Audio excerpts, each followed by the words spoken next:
Nuevamente bienvenidos a nuestro podcast de Live Oncología, en el cual vamos a hablar de, aprovechando que es el mes internacional de concientización del cáncer, el Día Internacional, de factores que influyen en el cáncer, ¿sí? Que pues normalmente los conocemos como factores de riesgo, ¿no? Son lo que nos aumenta la probabilidad de poder presentar una de estas complicaciones, ¿no? De estas enfermedades. ¿Qué factores son los que más influyen o los que más producen cáncer, doctora Monse? Pues teníamos muy en mente el tabaquismo, ¿no? El tabaquismo, el principal factor de riesgo. Es como el que más le tenemos en la mente y más miedo le tenemos, pero de todas maneras no dejan de fumar. Sí, y además realmente no es el más importante. Y ahora vapean. Ajá, ya sé, y es peor. Y aparte, pues es al que más estudios, se le ha hecho, más estudios, más tiempo, ¿no? Pero bueno, yo creo que a lo mejor pudiéramos empezar a hablar porque realmente los podíamos detectar en aquellos factores que son propios de nuestro cuerpo y que creo que a lo mejor esos no los vamos a poder quitar o cambiar, ¿no? Y no a lo mejor los factores que sí podemos llegar a modificar, ¿no? Entonces, digo, para que quede un poquito más separado y más claro esto. Haciéndolo así, eres un hombre de mediana edad, un ciudadano promedio. ¿Qué serían tus factores de riesgo que aumentarían la probabilidad de presentar un cáncer? Pues uno, definitivamente el primario y el que nadie nos podemos quitar es la edad, ¿no? O sea, definitivamente sabemos que la edad va a ser un factor, ¿no? Como lo platicamos en alguna ocasión, pues a más edad, la posibilidad de presentar un cáncer, igual puede ser próstata, recto, lo que fuera, va a ser mucho mayor, ¿no? Esto porque implica que no está el tiempo de vida que hemos llevado, precisamente factores que a lo mejor podemos modificar o no se han manifestado. Entonces la edad va a ser el principal, que no va a haber forma de quitarlo. Y muriendo joven, el tiempo no perdona, ¿no? El tiempo no perdona. Dos, pues la cuestión genética, ¿no? Obviamente, hablando de factores propios, pues sabemos que hay algunas enfermedades en las cuales pues hay predisposición, o si hay alguna mutación ya familiar, pues sabemos que eso nos va a predisponer o nos va a dar una posibilidad muy alta de presentar un cáncer, ¿no? Que puede ser en cáncer de mama en mujeres, puede ser cáncer de colon recto, o simplemente está en próstata. Si sabemos que no tenemos historia familiar directa, ¿no? de padre, hermanos o tíos paternos, etcétera, pues obviamente nuestro riesgo incrementa, ¿no? Entonces, ¿y cómo sabríamos si tenemos esa carga genética? Pues idealmente, digo, es obviamente a la hora de la consulta, pues es hacer un árbol genético, ¿no? Genealógico.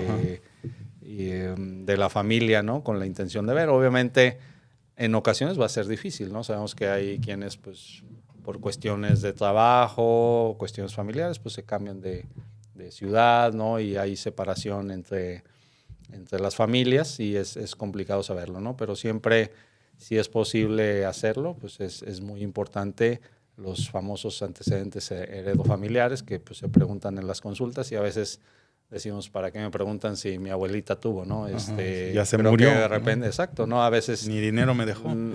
Pareciera que no tiene significancia, pero realmente es muy importante, sobre todo en algunas entidades nosológicas, en algunos diagnósticos, saber qué tantos familiares tienen el diagnóstico, ¿no? Porque esto de hecho puede implicar abordajes de diagnóstico temprano o preventivos, ¿no? También lo habíamos comentado en alguna ocasión, de probablemente iniciar con a lo mejor colonoscopías a edades muy tempranas, o hacer ultrasonidos mamarios también a edades muy tempranas, que están fuera del rango recomendado para las campañas de detección, ¿no? De tamizaje. Entonces es muy importante la cuestión también genética o familiar, ¿no? Por lo menos tendríamos que fijarnos en nuestros parientes más cercanos, lo que es nuestros padres. Obviamente estamos hablando que es alguien de mediana edad, probablemente ya tenga hijos, los hijos y los hermanos, ¿no? Creo que es como donde más encontraríamos el peso de un antecedente de cáncer, para poder distinguir si hay o no esa tendencia a heredarlo, ¿no? Casi siempre vamos a buscar que tenga un patrón de herencia, y lo vamos a descubrir así, ¿no? Que haya varios casos de cáncer en la familia, y que compartan esa cercanía, ¿no? Que tengan generaciones consecutivas, ¿no? La enfermedad, los papás, el paciente como tal y los hijos, ¿no? Hay una relación directa de herencia, ¿no? Lo estamos detectando de esa manera, ¿no? Sí, y si hay posibilidad de extenderlo, pues sería mucho mejor, ¿no? Sobre Sí. todo en cáncer de mama, que a lo mejor ya nos orienta alguna mutación genética, ¿no? Y ahí ya, pues enviarla a una consulta con el genetista y hacer ya el abordaje, ¿no? Y precisamente tratar de prevenir a las futuras generaciones de alguna mutación, bueno, no prevenir la mutación, sino prevenir la enfermedad o detectarla a tiempo, O buscar ¿no? la mutación. Así es. Y también no, si me están atendiendo por un cáncer de mama, digo, ay, ¿para qué les comento que tengo un tío con cáncer de páncreas o mi papá con cáncer de próstata? Si no es el mismo si cáncer. no es el mismo, no, es súper importante porque pueden estar relacionados cáncer gástrico con cáncer de mama, algunos tipos de cáncer con cáncer de colon. O sea, sí es importante decir cada uno de los antecedentes porque nos pueden orientar a hacer algún diagnóstico determinado. Uh-huh.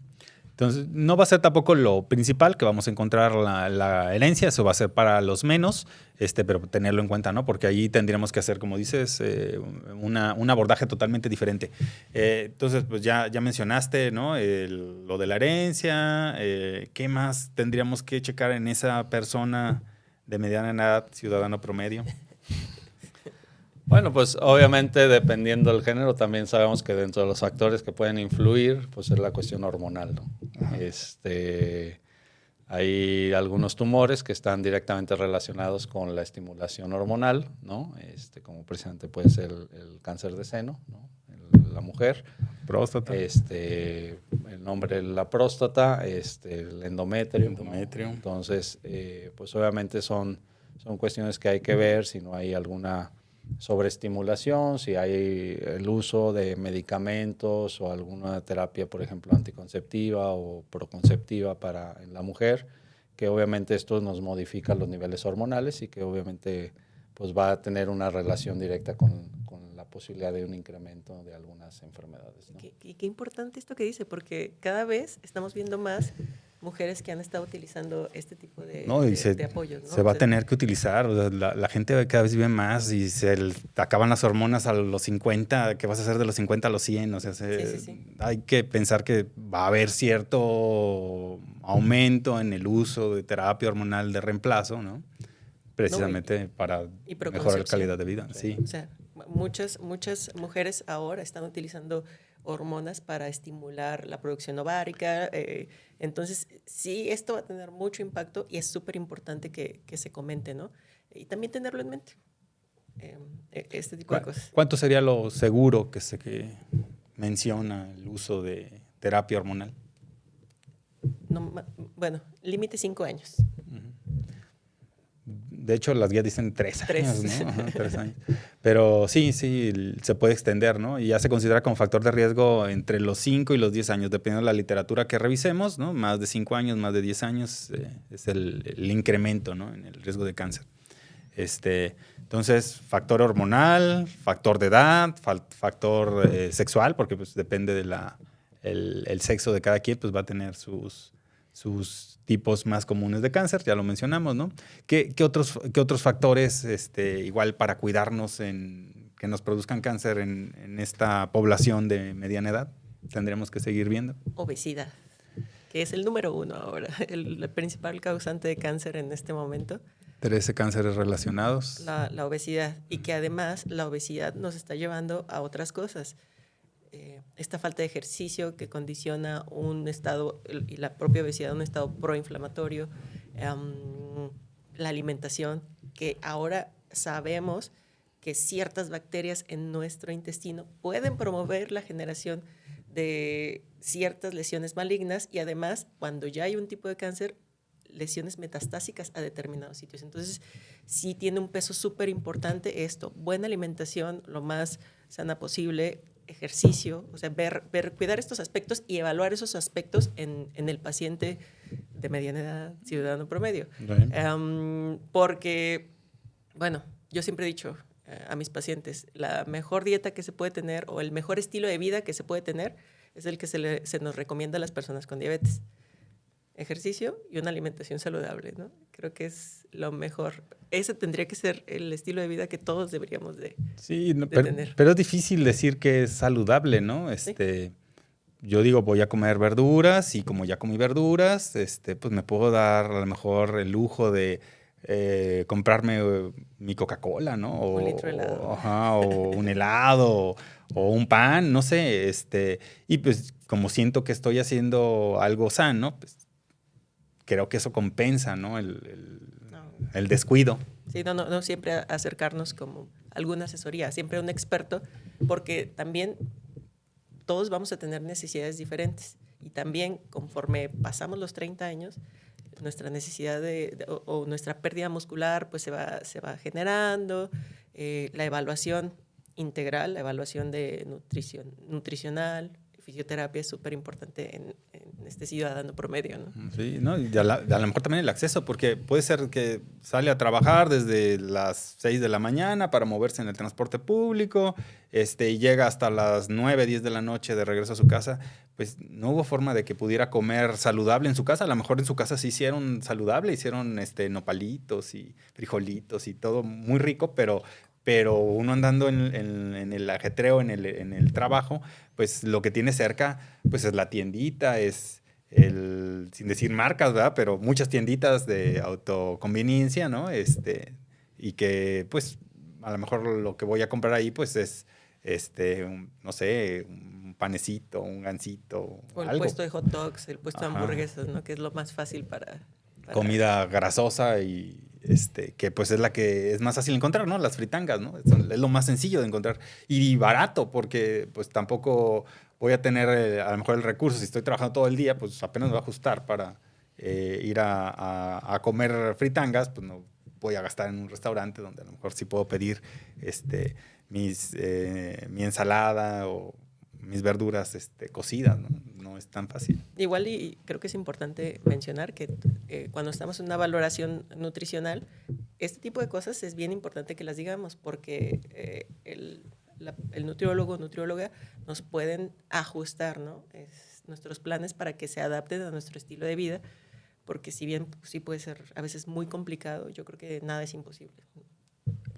Y que pues descuides a lo mejor la dieta en algún momento, pero pues trates de compensar el resto del tiempo que sí se puede compensar, ¿no? Para mejorar esa mala dieta, ¿no? Sí, y recalcar, digo, creo que pues, es un factor que podemos modificar completamente, ¿no? O sea, no es algo como la edad, ¿no? Que platicábamos, o sea, realmente la dieta, o sea, la obesidad, pues que es uno de los factores que bien lo comentaban que es principal en la actualidad. Está relacionado con estos procesos inflamatorios. Y puedes comer en la calle. O sea, exacto, es creo que algo completamente prevenible, ¿no? Y que todo lo podemos modificar si quisiéramos, ¿no? A veces es complicado por el estilo de vida que podemos tener, ¿no? Pero creo que es darle su lugar que corresponde, ¿no? A veces como lo comentábamos al inicio, siempre pensamos en el primero, tabaco, ¿no? O sea, es con el que nos viene a la cabeza a todos, probablemente por todas las campañas que hemos estado expuestos, pero bueno, creo que en la actualidad la obesidad es algo muy importante, ¿no? Y hay que hacer mucho hincapié en eso y que precisamente lo podemos entre dieta y ejercicio que también impactan en la cuestión de calidad de vida y que nos pueden prevenir algunas enfermedades, no nomás oncológicas, pero es algo que podemos estar haciendo, nos va a mejorar mucho esto, ¿no? Y obviamente tiene un impacto directo. Ese factor no es solo para una enfermedad, ¿no? Exacto. Impacta en la mayoría. Sí, no nomás oncológicas, ¿no? Es un montón de enfermedades cardiovasculares, diabetes, etcétera, que también nos pueden impactar y que muchas veces, pues, ¿cuántos pacientes no tenemos de que obviamente los tratamos por una cuestión oncológica, pero pues ya vienen con un bagaje de enfermedades y que muchas veces están descompensadas, ¿no? Realmente, digo, no sé cuántos pacientes les ha tocado, pero que estén consolados, ¿no? Normalmente, a veces hasta por la misma cuestión del diagnóstico, el estrés que ocasiona y que a veces de repente viene un cambio en los hábitos diarios, pero muchas veces pues vemos descontroles metabólicos significativos, es decir, glucosas que han andan 180, 200 o más, ¿no? O con cuestiones en la presión arterial y esto, pues todo lo que nos conlleva, ¿no? Entonces, el corazón. Hacer mucho hincapié en la cuestión de obesidad, ¿no? O sea, creo que hay que tener mucho en cuenta y no dejarlo a un lado, ¿no? Y por sí sola la obesidad te aumenta las complicaciones de todos los tratamientos, de todos. A lo mejor no vas a caber en el aparato de radioterapia. ¿Cuánto soporta un aparato de radioterapia? Sí, digo, ya los equipos nuevos pues, alcanzan las mesas hasta 250 kilos, pero digo, creo que eso buscaríamos que no. Obviamente, a mayor masa, digo, la radiación pues tiene una relación directa en la cuestión de qué tanto volumen de nuestro cuerpo sea. Entonces, eso nos esconderíamos más, ¿no? Entonces, cuestiones quirúrgicas simplemente, ¿no? O sea, la cantidad de complicaciones que un paciente puede llegar a tener si es una persona en su índice de masa corporal o en su peso ideal, a una persona que tenga sobrepeso, pues es significativamente diferente, ¿no? La recuperación, cuestiones de cicatrización de las heridas, o la tasa de infecciones de las heridas, pues cambia radicalmente. Aunque no haya diabetes, aunque no haya otras cosas, simplemente con la obesidad sabemos que es altamente complicable en un posquirúrgico, ¿no? Y con cuestiones también de la quimio, digo, también uno, pues la dosis va a ser mayor. La dosis es mayor, ¿no? Entonces, obviamente, el riñón no creció como creció la masa. Como la grasa. La grasa, entonces, esto pues nos va a hacer que también los efectos secundarios se incrementen, ¿no? Entonces, sí impacta completamente, ¿no? Como factor de riesgo y como factor de predictor de cómo nos puede ir con los tratamientos, ¿no? Sí, y creo que, perdón, pero algo súper importante es que también el diagnóstico tiene que ser por una evaluación nutricional, porque puede verse alguien relativamente delgado, pero que la masa muscular es muy poca y tiene mucha grasa visceral, o sea, pero yo lo veo en la calle y digo, ay, mira, está súper bien, ¿no? Pasa. Y ver a alguien que está como un poquito más gordito, más llenito, pero que es músculo, es puro músculo y tiene nada de grasa visceral. Entonces, esto es importante que se tiene que evaluar como por un especialista. Quitarnos esos... Solo el peso, ¿no? Sí, no, porque es muy diferente, o la forma, ¿no? Porque hay mucha gente muy delgada y con mucha grasa visceral. Entonces, pues, la dieta es otro de estos factores muy importantes. Ya mencionamos el tabaco, ya mencionamos el sexo, la edad. La dieta sobre todo modifica toda nuestra microbiota y como lo mencionabas, ¿no? Favorece la inflamación, favorece la promoción de cáncer.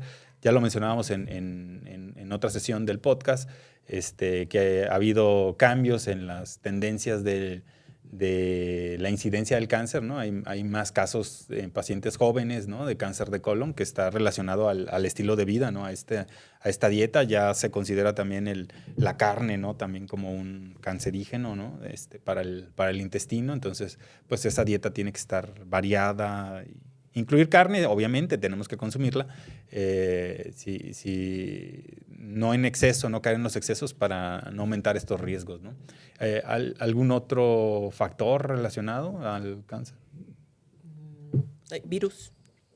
Los infecciosos. Ajá, los causas infecciosas. Virus de Epstein-Barr para cáncer de cabeza y cuello. Linfomas, leucemias. Papiloma humano. Papiloma, que lo platicamos también la vez pasada. Pues obviamente prevenible al 100% con la vacuna, ¿no? Sí. Y que está relacionado con múltiples entidades, ¿no? Pero sí, el Epstein-Barr o algunas enfermedades bacterianas ahí para... Helicobacter, ¿no? Helicobacter para cáncer gástrico. También se le ha visto pues para algunos tumores de todo el tubo digestivo, ¿no? No solo gástrico, pero es donde más tiene impacto, ¿no? El Helicobacter pylori. Es que si vivo cerca de una de estas antenas de radiodifusión o de repetidoras o pasa el cableado de alta tensión justo arriba de mi casa, ¿no? Ahí se le ocurrió a la CFE ponerlo, ¿no? O más bien a mí poner la casa justo abajo. ¿Es un factor de riesgo para cáncer? Pues... ¿Esta radiación no ionizante? La radiación no ionizante, al final de cuentas, hablamos de que es un tipo de radiación que no nos va a condicionar un efecto biológico, ¿no? Entonces, La que sí está relacionada, pues obviamente es la ionizante, ¿no? Y sobre todo en algunos trabajos que están expuestos sobre todo a algunos gases o algunas construcciones que son muy profundas y que, por ejemplo, la producción o más bien la salida de gas radón es a cantidades mayores, ¿no? Sobre todo en sótanos profundos o construcciones muy profundas, entonces eso pues está relacionado, ¿no? Pues son un tipo de gases que sí ocasionan ionización o simplemente radiación en algunos, sobre todo ya en cuestión laboral, ¿no? Ya no son cuestiones intrínsecas, personal de salud que trabaja en áreas de radiación, ya sea diagnóstica terapéutica, en medicina nuclear, o aquellos trabajadores también en la construcción, donde se hacen radiografías industriales, ¿no? En empresas donde tienen radiografías industriales para productos, latas, Asbesto también, ¿no? etcétera, ¿no? Asbesto. Entonces, ese tipo de radiación pues sí está completamente relacionada con un incremento en la incidencia de ciertas entidades, ¿no? Ay, qué importante eso que dices, porque que yo he visto en ciertos trabajadores de la salud, sobre todo en estas personas que hacen radiografías o que trabajan en rayos X, que ya es su trabajo y se les hace tan fácil no ponerse la protección. Le contaba al doctor que ayer le fueron a tomar unas radiografías a mis gatos y el radiólogo solo se puso su mandil de plomo, nos puso a todas, pero no nos dio protección para el cuello, ¿no? Y yo así, oye, necesitas... Ah, pues sí, pero a veces se me olvida, ¿no? Y yo, entonces, o sea, sí crear esa conciencia, ¿no? De que si se nos dice que tenemos que cubrirnos o lo que sea, realmente es que tenemos que protegernos, ¿no? Y sobre todo que es algo, digo, aparte que es el área en la que laboramos, lo vemos mucho, ¿no? Porque realmente radiación, pues hablamos de algo que no se ve, no se siente, nada, ¿no? Entonces... No huele. No hay forma de que la podamos detectar, entonces es muy común que suceda, sobre todo en personal en el área de muchas veces de radiología, o técnicos que a veces son nuevos, ¿no? O algunos ya de años que dicen no les da la importancia, ¿no? Pero obviamente pues es importantísimo, sobre todo la tiroides pues es muy radiosensible y a pesar de que, por ejemplo, esa radiografía, la cantidad de radiación es mínima, ¿no? Pero al final de cuentas la radiación con dosis bajas podemos ocasionar un efecto oncogénico, ¿no? Es decir, una mutación, lo que llamamos un efecto estocástico, ¿no? Que independientemente de la dosis que se administre, si por algún motivo fue en el momento, en el lugar exacto ese daño por la radiación, pues nos va a ocasionar una mutación genética y condicionar la aparición de un tumor, ¿no? Entonces, a veces parece fácil, parece que no pasa nada, ¿no? De hecho, pacientes que están en tratamiento y lo dicen, no, pues paso a tratamiento, a la sesión de radiación y pues ni siento, ni me hacen nada, nomás vengo a acostarme un ratito, ¿no? Pero realmente es algo que hay que tener mucho cuidado, pues, con lo que es radiación en general, pues, no nomás en el área de radioterapia, de imagen, ¿no? Diagnóstica y hasta lo que platicamos en cuestión industrial también se usa mucho. A veces no pensamos que se use, pero realmente es muy usado, ¿no? En empresas, para ver calidad de materiales, ver las calidades de construcciones y se utiliza mucho, ¿no? ¿Y lo de los aeropuertos es ionizante? Pues al final de cuentas son rayos X, ¿no? En lo que se usa, obviamente son dosis muy bajitas.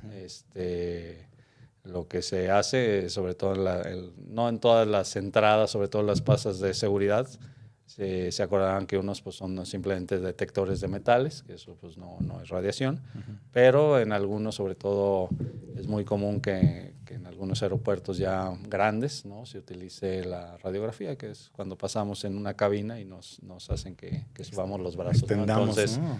Es una radiografía de muy baja dosis para detectar sobre todo metales o cables, ¿no? Por cuestión de seguridad, ¿no? Pero al final de cuentas es radiación, ¿no? Por eso ahí normalmente se pide si se sabe que está embarazada la mujer o niños pequeños, si se fijarán, pues nunca pasan por ahí, ¿no?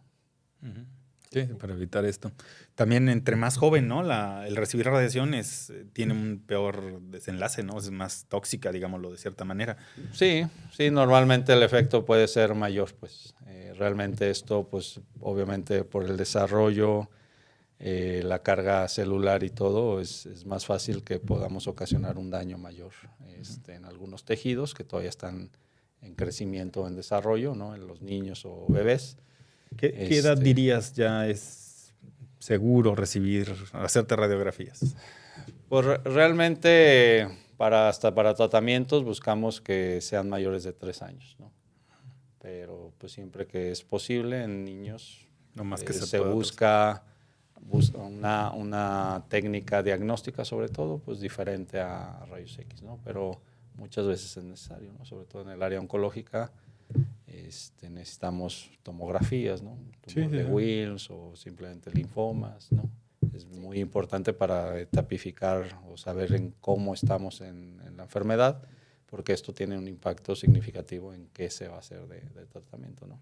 Pero sí en niños menores, de hecho, por ejemplo, buscamos de tratamientos de radiación, retrasarlos a partir de los 3 años para que no ocasionar mayor daño.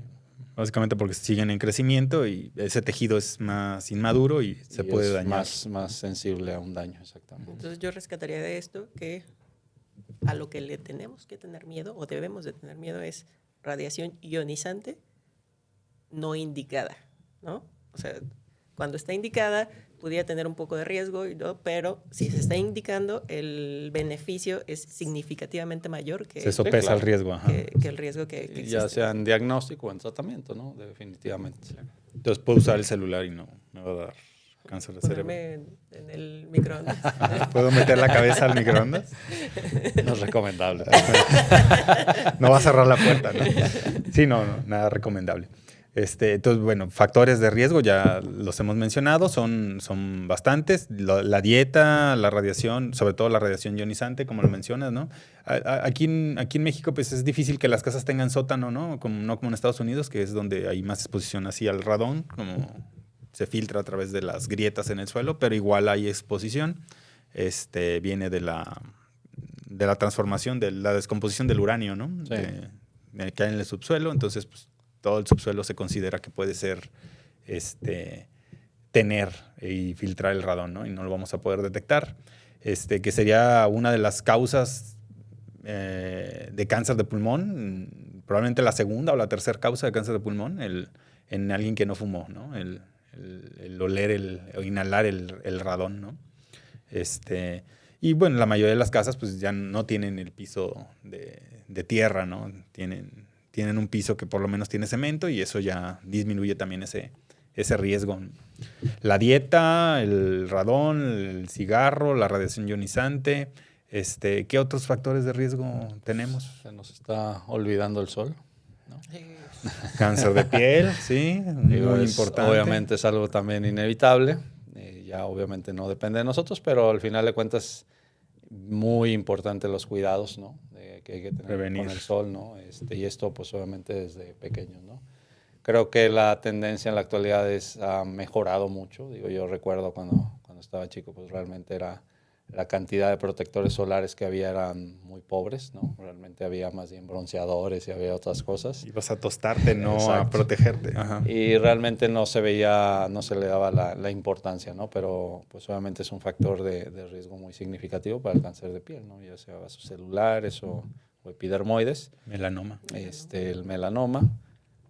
Pero pues bueno, creo que sí, ya vemos cada vez más las mamás o papás cuando van a algún lugar de mucho sol o playa o albercas y eso, pues se ve, creo que ha mejorado mucho la exposición técnica, ¿no? Y hacer hincapié, ¿no? O sea, de estarnos poniendo nuestro filtro solar cada 3 horas. O sea, no es solo ponérnoslo en la mañana, hay que estarlo retocando y de ser posible, pues, estar como cubiertos. Sí, no, y si hace ejercicio o se está en el agua, pues hay que estar retocando a lo mejor cada media hora, cada 45 minutos, ¿no? Y lo otro, pues no nomás es la luz solar, acordarnos que pues también luces, pantallas, ¿no? Entonces ya la recomendación actual es, como bien lo comentas, el protector, así que es todos los días, todo el día, ¿no? Sí. Entonces pierde efectividad después de 3-4 horas, dependiendo ahí la marca. Entonces lo ideal es 3-4 veces al día de retoque de protector, ¿no? Sí. Ya hay muchísimas marcas, ¿no? En la actualidad, digo, yo creo que hay lo mejor podríamos tener después una plática con una dermatóloga para que Sí, nos diera recomendaciones, pero sí es importante, ¿no? Como otro factor que a veces se nos pasa. Sí. Pero que, como dices, ya se está cobrando cada vez más conciencia, afortunadamente. Así es. Entonces, sol, cigarro, dieta, bueno, estilo de vida, ¿no? Sería el estilo de vida. Dieta, ejercicio,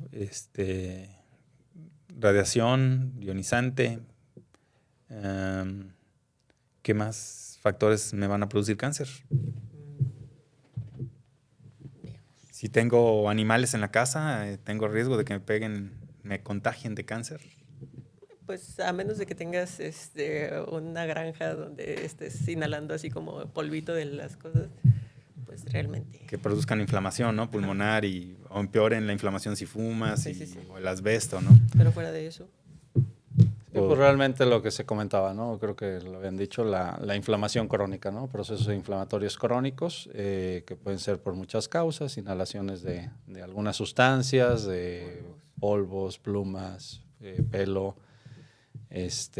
Por ejemplo, inflamación crónica condicionada por alguna quemadura, ¿no? Obviamente hay relación directa ahí con aparición de precisamente lesiones en piel a largo plazo después de una quemadura, o los epidermoides también, ¿no?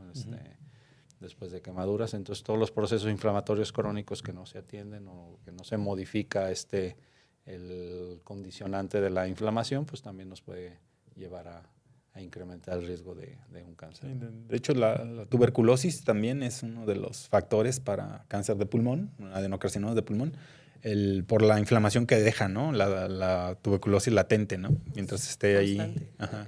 La inflamación.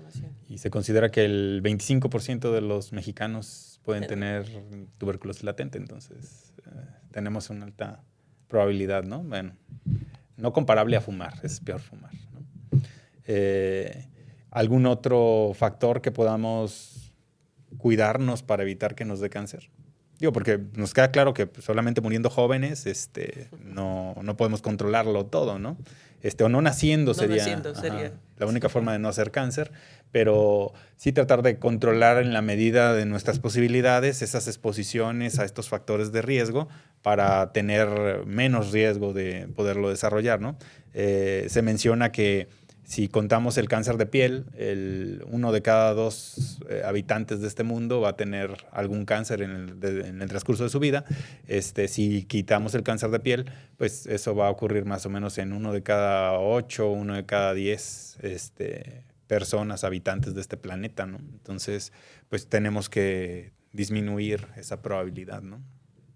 Todo lo que está en nuestras manos, hacerlo para reducir el riesgo. Sabemos que muchas veces es imposible quitarlo, aunque, ya decías, doctor, por ejemplo, el cáncer de colon, aún en cánceres hereditarios, se vio que llevando un buen estilo de vida, tenías una pérdida de o hasta 2 alelos, ¿no? O sea, disminuías el riesgo. Entonces está, para que vean el peso que tiene nuestro estilo de vida. Entonces, aún cuando tengamos una fuerte carga genética para el desarrollo de cáncer. Y hablando de la dieta, ¿qué dieta sería pues lo mínimo que tendremos que recomendar?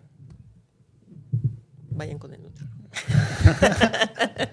Pues, yo creo que en términos generales lo que recomienda la OMS pues es, por ejemplo, una parte lo comentaste, que es disminuir el consumo de carnes rojas. No es quitarlas, no es necesario erradicarlas de la dieta, pero bueno, sí la recomendación es que el consumo no sea diario, ¿no? Que en algunos lugares pues sí se acostumbra a carne todos los días, ¿no? Por lo menos una vez al día o hasta más, ¿no? La disminución del consumo de embutidos, ¿no? O productos enlatados también. Productos asados al carbón o a la leña. Ahumados. Directa, pues sabemos que ahí la producción de sustancias cancerígenas, sobre todo en la exposición directa de la carne con el fuego, pues se producen estos sustancias que nos van a condicionar inflamación crónica. Exacto. Entonces, son un factor de riesgo. Pues obviamente la recomendación de la restricción o más bien ahí sí de evitar el tabaquismo y disminuir el consumo de alcohol, ¿no? Como factores o como recomendaciones generales que hace la OMS a la población, ahora sí que abierta, ¿no? Incluir fibra en la dieta es el otro factor protector, ¿no? Para cáncer de colon. y otros, y bueno, cuidar nuestra microbiota, ¿no? del intestino. La fibra es como su alimento, ¿no? Y nos limpia de todas estas sustancias que a lo mejor comimos carne, se quedaron ahí en la mucosa, inflamándola, ¿no? Y la fibra la va a limpiar, ¿no? Entonces, la fibra es otra de las recomendaciones, ¿no? O como lo llaman también actualmente, ¿no? Prebióticos, ¿no? Prebióticos. Parte de esos prebióticos para que mejore esa microbiota, ¿no? Y que nos proteja, que haga esa barrera y evite que se inflame la mucosa y que eso se transforme, ¿no? O que lleguen bacterias malas, ¿no? Sí, haciendo ese efecto benéfico, ¿no? de prevención. Y pues básicamente la fibra pues lo vamos a obtener de las verduras. Básicamente las frutas llegan a tener, pero no tanto como las verduras, ¿no? Es mejor el que viene de las verduras, ¿no? Y el azúcar, porque pues hemos visto que muchos pacientes llegan y nos dicen, no, yo ya suspendí el azúcar, porque ya me dijeron que eso se alimenta el cáncer, ¿no? ¿Eso es algo válido? ¿Es un factor de riesgo consumir azúcar? Bueno, el azúcar en exceso. Todo en exceso es malo, ¿no? Sí, hasta el agua. Ajá, sí, te ahogas. Claramente va a condicionar este estado inflamatorio, ¿no? O sea, esta facilidad que tiene el cuerpo de absorber la sacarosa, que es, al final de cuentas es el azúcar, y si no estamos teniendo esta actividad física, pues se va a almacenar. Nuestro cuerpo está diseñado para comer alimentos complejos, así se nos creó, para consumir alimentos complejos y hacer mucho ejercicio. Y estos alimentos que son mucho más simples de absorber, aparte sin ejercicio, pues ya los tenemos bien guardaditos, ¿no? O sea, pero por ahí sería porque el abuso del alimento, pues lo vamos a acumular, ¿no? Y al final de cuentas pues, nos va a producir obesidad. Pero como tal el azúcar no es un es cancerígena, no. ¿no? Porque luego hay esa confusión, ¿no? El de que la leche y esas cosas. Tenemos estudios que, por ejemplo, se ganan el premio Nobel cuando descubren lo que es el metabolismo de las células tumorales, ¿no? Que prefieren el uso de la glucosa, o sea, del azúcar, pero a través de la vía alterna, ¿no? Y que por eso concentran más cantidad, porque pues, para fines de la célula tumoral es más cómodo utilizar esa azúcar y usarla de esa manera, donde va a desperdiciar a lo mejor mucha esa cantidad de azúcar que concentra para llevar a cabo su metabolismo comparado con las células normales, ¿no? Y de ahí pues viene esa idea, ¿no? De que pues, consumen mucho más, pero no es en sí porque eso sea la causa del cáncer, ni que eso alimente al cáncer. Al final se va a alimentar de lo mismo que uno come, ¿no? Y si comen fritangas, él también va a utilizar la energía de las fritangas, ¿no? Y si no, la va a sacar del músculo, de donde tengamos, ¿no? Reservas. Exacto, sí. Entonces, Sí, no caer en los excesos, pero sí se puede consumir, ¿no? La glucosa, el azúcar como tal, ¿no? Sí, al final de cuentas creo que todo lo que hemos dicho, por ejemplo, de cosas de alimentación, pues de vez en cuando se puede consumir, ¿no? O sea, decía Carlos algo súper importante, no todo el tiempo. O sea, no como regiomontano, perdón, todos los días comiendo carne asada. 3 veces al día. Ajá, y que la salchicha polaca y todo esto, pues si lo como todo el día y todos los días, claro que va a tener un impacto en mí. Si lo como una vez al mes. Aunque probablemente te mueras antes de un infarto o de una enfermedad cerebrovascular, ¿no? Si estás en ese grado de consumo, ¿no? Sí. Antes de que llegue el cáncer, pero sí es. O sea, nos estamos va a ayudar. vivos, nos podemos dar gustitos de vez en cuando. Pero lo que dice el doctor, todo en exceso es malo. Todo es veneno y nada es veneno, ¿no? Depende de la dosis. Realmente. Así es. Entonces yo creo que podemos recapitular. Yo creo que lo principal es, como prevención, pues uno es la alimentación, ¿no? Esto nos va a ayudar a prevenir la obesidad, el ejercicio, ¿no? Sí. Vacunación, ¿no? En aquellos porque también creo que por ahí se nos olvidó comentar la vacunación contra la hepatitis, ¿no? Sí, también. Entonces, Previene el cáncer de hígado. obviamente no nomás hablamos de VPH, sino hepatitis. Y pues creo que la cuestión del ejercicio, no sé si lo comenté, pero bueno, son los factores que podemos nosotros modificar, ¿no? Y que obviamente va a tener un impacto, ¿no? Y con eso podemos disminuir nuestros riesgos, ¿no? hay cosas que ya lo dijimos, van a ser inherentes, no se pueden modificar, no las podemos quitar así, hagamos lo que hagamos. Pero bueno, creo que sí, alimentación, ejercicio, la vacunación, Y el sol. y los Protección cuidados solar. de la protección solar. Y no fumar, no tomar. No fumar, no tomar. No hay recomendación de alcohol sano. Seguro. Ajá, es mejor no consumirlo. Como ya dijimos, si de vez en cuando, ocasionalmente, los médicos decimos eso, ocasionalmente puede tomarse una copa. ¿Qué significa ocasionalmente? Una copa. De un galón, ¿no? Pero ¿qué significa ocasionalmente? Porque luego a veces como que eso no queda claro, ¿eh? Pues creo que va a variar de cada persona. Pero bueno, probablemente a lo mejor sí es el fin de año, ¿no? Y quiero brindar con mis amigos. El cumpleaños, mi aniversario. Eso sería ocasionalmente, o sea, una vez ahí por ahí cada 6 meses o una vez al año, ¿no? Eso es ocasionalmente, para que le entiendan a su doctor cuando les diga ocasionalmente. Esta es la traducción. Puedes hacer esto. Ajá. Sí, no como a lo mejor uno lo piensa, ¿no? Uno subestima, ¿no? Y pues ocasionalmente, pues a lo mejor es 1 o 2 veces por semana, ¿no? Y no es así. Entonces, sí cuidar estas recomendaciones, ¿no? ¿Algunas palabras finales que tengas? ¿Recomendaciones finales? Pues que nosotros podemos hacer mucho para prevenir. O sea, sí están estos factores, pero que muchos de ellos están en nuestras manos y pues tratemos de hacer lo posible por limitar nuestra exposición a estas cosas, ¿no? Estar lo más saludable posible.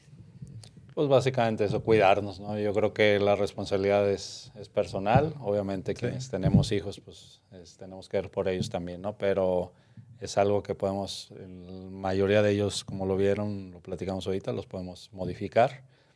Y entonces hay que ir por ellos, ¿no? Los que podemos hacer algo para prevenirlos, porque obviamente va a tener un impacto en la salud, ¿no? Y no nomás, volvemos a lo mismo, no nomás en la cuestión oncológica, sino en salud en general, ¿no? Es el impacto que podemos llegar a tener y esto nos va a hacer que nuestra calidad de vida sea mucho mejor, ¿no?